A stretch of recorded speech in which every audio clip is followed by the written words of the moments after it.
There are betrayals that arrive like explosions, loud, undeniable, impossible to ignore. And then there are the ones that arrive quietly, wrapped in paperwork, smiles, and well-rehearsed concern. This story begins with the second kind. Before I go any further, take a moment and tell me in the comments where you're listening from, because stories like this tend to find people who have lived more than they've been thanked for. My name is Margaret Hale. I'm 61 years old, and for most of my life I believed that if you stayed steady, loyal, and fair, the world would eventually meet you at the same level. I believed that love meant inclusion, that family meant protection, and that the years you invest quietly would speak for you when it mattered most. I was wrong, at least about the way people behave when money, power, and impatience enter the room. The morning everything changed didn't feel dramatic. There was no shouting, no slammed doors, no accusations. It was a Tuesday, gray and unremarkable, the kind of day you forget unless something marks it forever. I sat at the long dining table in the house I'd lived in for 34 years, the same table where I raised my children, paid bills, planned holidays, and signed documents I trusted without question. My husband cleared his throat and spoke carefully, as if choosing words that wouldn't bruise. My eldest son avoided my eyes. The attorney smiled politely.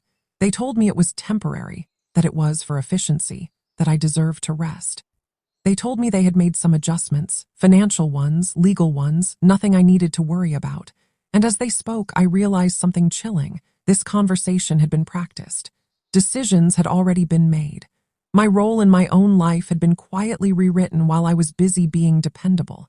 They weren't asking for my agreement. They were informing me of my removal.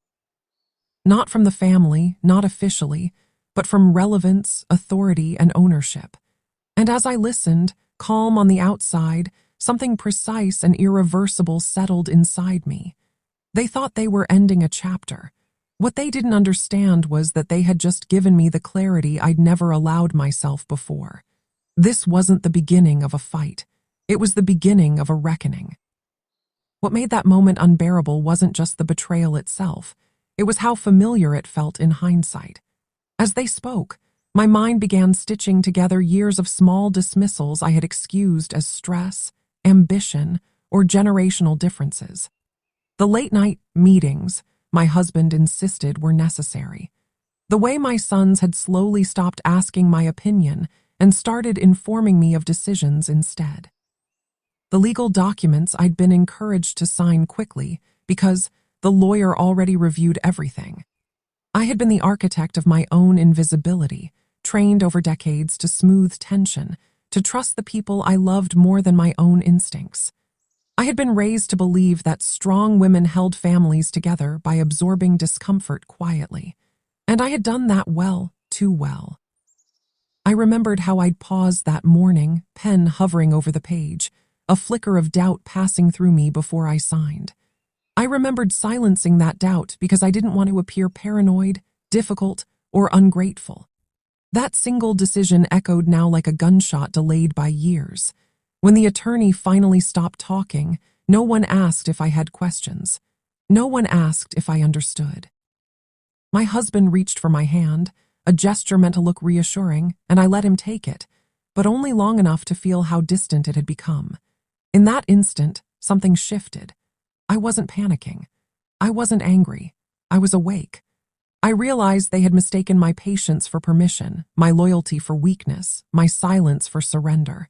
And the most dangerous mistake people make is assuming the woman who built the foundation doesn't know how to dismantle it.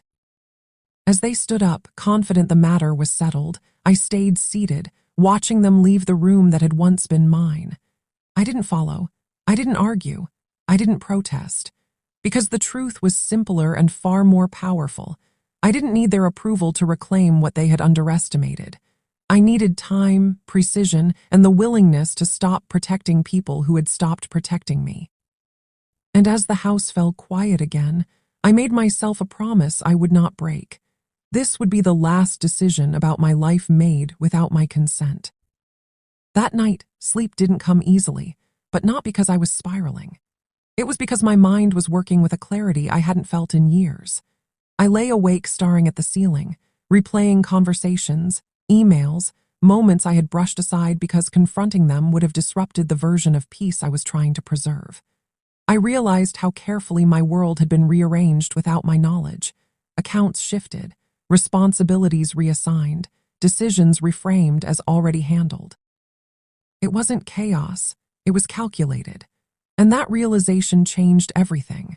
Betrayal born from impulse is loud and sloppy. Betrayal born from planning is quiet, polished, and devastating. I got out of bed just before dawn and walked into my home office, the same room where I'd once helped my children with college applications and reviewed my husband's business proposals late into the night. I opened drawers I hadn't touched in years, pulled out old folders, handwritten notes, tax records, emails I'd printed just in case. Back then, I told myself I was being organized. Now I understood I'd been preserving leverage without knowing it. As the sky lightened outside, I began mapping timelines. When properties changed hands, when signatures appeared, when my roles shifted from decision-maker to formality. Patterns emerged quickly once I stopped defending them. I saw where trust had been exploited, where my access had been reduced strategically, where affection had been used as a distraction. And instead of feeling crushed, I felt focused. This wasn't about revenge fueled by rage. Rage burns out. This was about restoration fueled by truth. I made a list not of people I hated, but of facts I needed. Documents to request. Conversations to replay. Professionals to consult quietly. I didn't plan to confront anyone yet. People reveal more when they think they've already won. By the time the house woke up and familiar voices filled the kitchen, I was already composed, already rehearsing the role they expected me to play, the agreeable wife, the trusting mother, the woman who would come around. They didn't notice the difference, and that was the point, because the most dangerous phase of any reckoning is the moment before anyone realizes there will be one. By mid-morning, the house had settled into its usual rhythm, and I slipped seamlessly back into mine. Coffee brewed, doors opened and closed, schedules were discussed as if nothing underneath them had shifted. That's the strange thing about betrayal when it's wrapped in familiarity. It thrives on routine. I listened more than I spoke, noted what wasn't said as carefully as what was. The casual mention of a meeting that had never appeared on the shared calendar. The offhand reference to our accountant when I hadn't spoken to him in over a year. The way decisions were presented as conclusions instead of conversations. I smiled when expected, nodded when it was convenient, and stored every detail away with the patience of someone no longer in a hurry to be believed. After they left, I drove across town, not to confront anyone, but to confirm something for myself. The building was still there, the one I'd helped secure years ago with my credit and my reputation attached quietly to the paperwork.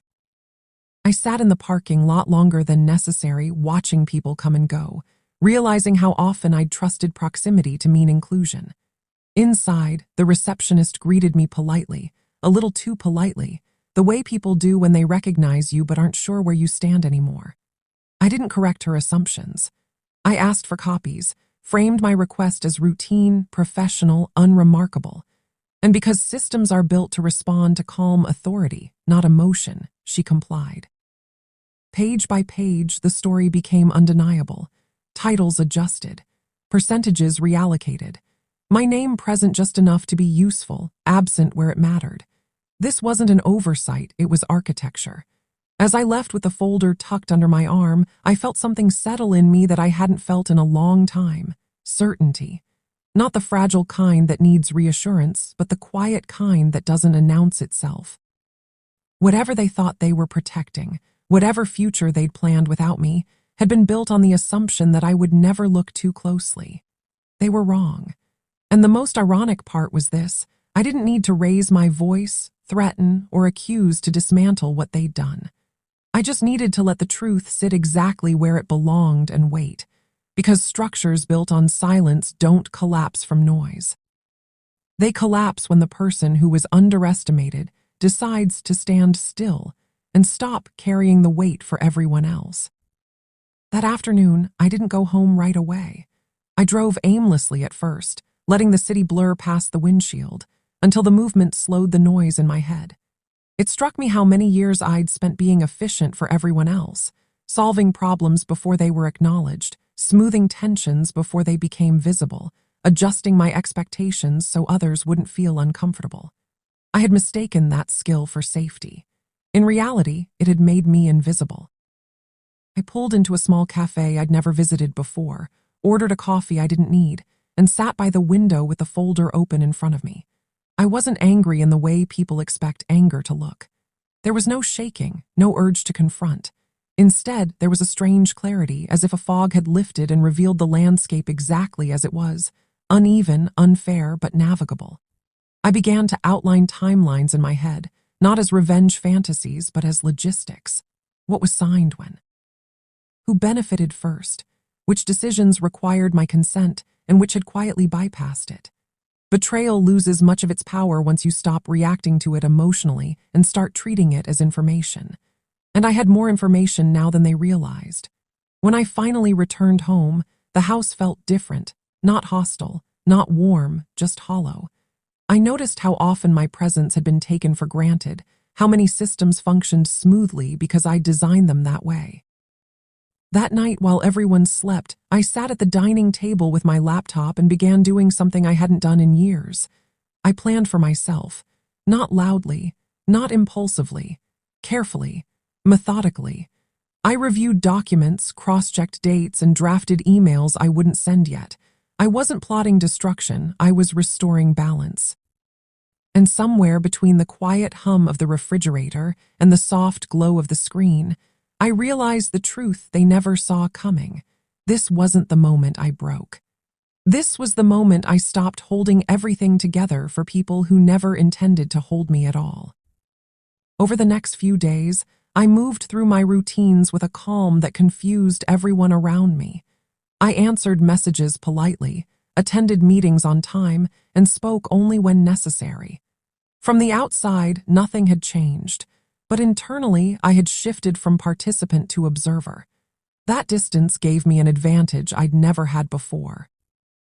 I noticed patterns I'd once ignored, who deferred decisions to me without credit, who relied on my approvals while pretending they didn't need them, who grew nervous when I asked simple, clarifying questions. At night, I documented everything, not out of paranoia but precision. Dates, conversations, assumptions made on my behalf. I consulted no one yet. Silence, I'd learned, was leverage. When you stop explaining yourself, people begin to reveal what they believe you owe them. And they revealed plenty. One person casually admitted they'd moved forward, assuming you'd be fine with it. Another joked that I was too reasonable to push back. I smiled, nodded, and took notes, mental and written. I wasn't collecting ammunition, I was mapping terrain. Every system has pressure points, and every betrayal leaves a paper trail if you're patient enough to look. Late one evening, I found exactly what I needed, not a smoking gun, but a thread. A small procedural shortcut taken years ago that only worked because my name and credibility covered it. Undoing it wouldn't cause chaos, it would cause accountability. The difference mattered. I didn't want explosions. I wanted inevitability. So I prepared quietly, aligning timelines, confirming statutes, and setting safeguards that protected me regardless of how others reacted. By the end of the week, I wasn't just ready, I was steady. That's the part no one talks about. Revenge isn't loud when it's done right. It's calm, it's boring. It's paperwork and patience and the discipline to wait until the outcome can no longer be avoided. And as I closed my laptop one night and turned off the light, I felt something unfamiliar but welcome settle in my chest. Not rage, not grief, but confidence. They still thought they were ahead. They still thought I didn't see the full picture. And that was exactly how I wanted it. The first visible shift happened when I stopped rescuing situations before they became inconvenient. I let deadlines approach without reminders, allowed meetings to end without summaries, and withheld the quiet follow-ups that had always kept things running smoothly. Predictably, small fractures appeared. A report went out with errors that had never made it past me before. A decision stalled because no one realized I was the one who had always connected the last two dots. Questions began to circulate, subtle at first, then sharper. Did you see this? "Can you jump in? We assumed you'd handle it." I responded with the same calm professionalism I'd always shown, but now my answers were precise and bounded. "That wasn't rooted to me. I don't have authority on that item. You'll need to confirm with legal." Each sentence was true. Each sentence shifted responsibility back where it belonged. The discomfort this caused wasn't my goal, but it was instructive. People reveal their expectations when those expectations aren't met. Some grew defensive, others conciliatory. One person tried flattery. Another hinted that my tone had changed. I listened without reacting, because reaction is what keeps old roles alive. Meanwhile, behind the scenes, the mechanisms I'd set in motion began to turn. Compliance asked questions. Finance requested clarification. A third party flagged an inconsistency that traced back to that quiet shortcut I'd uncovered. Nothing exploded. Nothing needed to. The process itself did the work. And as accountability crept in, I felt something align, my values with my actions, my silence with my strength. I wasn't trying to teach anyone a lesson. I was simply no longer carrying weight that wasn't mine. That's when I understood the deepest truth of power. It doesn't announce itself. It withdraws consent. By the time anyone openly acknowledged that something was wrong, the narrative had already shifted beyond their control. Questions were no longer whispered in hallways. They were asked in emails with people CC'd who had never been included before. The tone changed from confident to cautious. From "we've got this" to "can you clarify?" And I clarified, accurately, unemotionally, and in writing. I referenced policies instead of opinions, timelines instead of intentions. When someone tried to reframe the situation as a misunderstanding, I gently corrected them with documentation. When another suggested we handle this internally, I agreed and copied the appropriate oversight. It wasn't punishment, it was alignment. The truth has a way of organizing itself when you stop shielding others from it. What surprised me most wasn't their resistance, but their confusion. They truly hadn't believed I'd ever step out of the role they'd assigned me, the reasonable one, the fixer, the woman who absorbed friction so others could move faster. Watching them adjust to my absence from that role was like watching gravity recalibrate. Some scrambled. Some resented it. A few quietly respected it. And I noticed something else too. The people who benefited from my invisibility had the most to lose once I became visible. Their urgency betrayed them. They pushed too hard, spoke too loosely, tried to close gaps that could no longer be closed. I didn't need to expose them. The process did that on its own. All I had to do was stay still, stay clear, stay documented. And as the weeks unfolded, I felt lighter, not because justice is satisfying, but because integrity is restful. I had stopped negotiating with myself about what I deserved. I had stopped hoping someone else would make things right. I had chosen a different path, one where outcomes weren't driven by emotion, but by structure. And that choice, once made, couldn't be undone. The moment everything finally converged didn't arrive with an announcement. It arrived with a meeting invite. Brief, mandatory, carefully worded. I recognized the language immediately, neutral on the surface, heavy underneath. By then, I no longer needed to prepare. The work had already been done. I entered the room composed, not because I felt victorious, but because there was nothing left to defend. The questions came slowly at first, then all at once. Decisions that no one wanted to claim. Approvals that had quietly bypassed proper channels. Assumptions made in my name without my consent. I answered each one plainly, referencing timelines, emails, and policies already on record. No accusations, no emotion, just facts arranged in order. The room shifted as people realized this wasn't about a single incident, it was about a pattern. And patterns don't argue back, they just exist. When responsibility finally landed where it belonged, there was an unspoken understanding that followed. The structure would change, roles would be reassessed, and the old way of doing things, where my silence made shortcuts possible, was over. I wasn't asked to explain myself. I wasn't asked how I felt. I wasn't even asked what I wanted. And for the first time, that didn't bother me, because the outcome no longer depended on permission. As I walked out, I caught my reflection in the glass wall of the hallway, calm, steady, unmistakably present. I didn't look like someone who had won a battle. I looked like someone who had reclaimed authorship over her own life. In the weeks that followed, life didn't suddenly become easier, but it became honest. The systems I'd stepped back from adjusted without collapsing. Some people avoided me. Others sought me out with a new respect that felt quieter, less performative. My husband stopped explaining things on my behalf.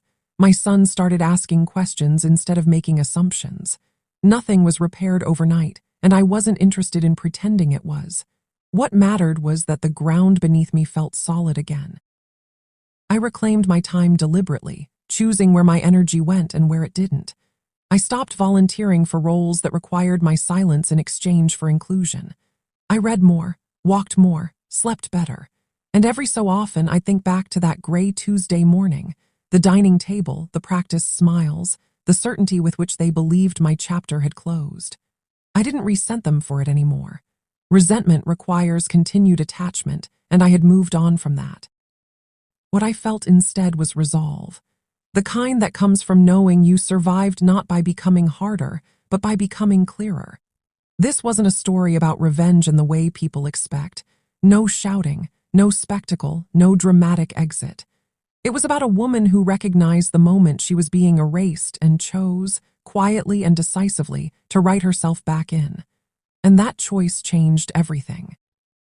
If this story spoke to you, if you've ever felt underestimated, sidelined, or quietly erased, share your thoughts in the comments and tell us where you're listening from. And for more deeply realistic stories of betrayal, strength, and smart revenge, subscribe to Silver Reckoning Hub. New stories drop regularly, and every reckoning begins with clarity.